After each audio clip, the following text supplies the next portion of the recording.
ഇന്ത്യയിൽ മൺസൂൺ വീണ്ടും സജീവമാകുന്നു. രാജ്യത്തുടനീളം കടുത്ത ചൂടിനും വരൾച്ചയ്ക്കും ശേഷം മഴമേഘങ്ങളുടെ വൻ സാന്നിധ്യമാണ് ഉപഗ്രഹങ്ങൾ ഇപ്പോൾ രേഖപ്പെടുത്തിയിരിക്കുന്നത്. ISRO INSAT-3 DS ഉപഗ്രഹം പകർത്തിയ ദൃശ്യങ്ങൾ പ്രകാരം ഏകദേശം 1500 കിലോമീറ്റർ നീളത്തിൽ വ്യാപിച്ചു കിടക്കുന്ന റെയിൻ ബാൻഡ് ഇന്ത്യയുടെ വിവിധ ഭാഗങ്ങളെ പൊതിഞ്ഞിരിക്കുകയാണ്. ജൂൺ മാസത്തിൽ പ്രതീക്ഷിച്ചതിലും വളരെ കുറഞ്ഞ അളവിൽ മാത്രമാണ് ഇന്ത്യയിൽ മഴ ലഭിച്ചത്. ഇത് കാർഷിക മേഖലയിലും ജലസംഭരണികളിലും വലിയ ആശങ്ക സൃഷ്ടിച്ചിരുന്നു.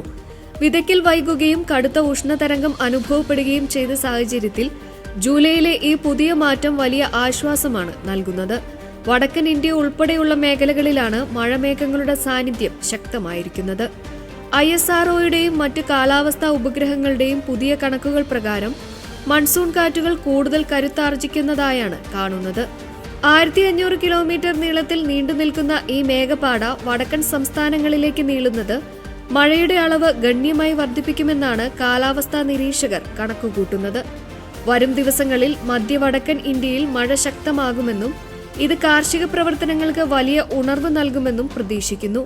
ജൂണിലെ മഴയുടെ കുറവ് മൂലം വിതയ്ക്കൽ നിർത്തിവെക്കേണ്ടി വന്ന കർഷകർക്ക് ഈ മഴ വലിയൊരു പ്രതീക്ഷയാണ്.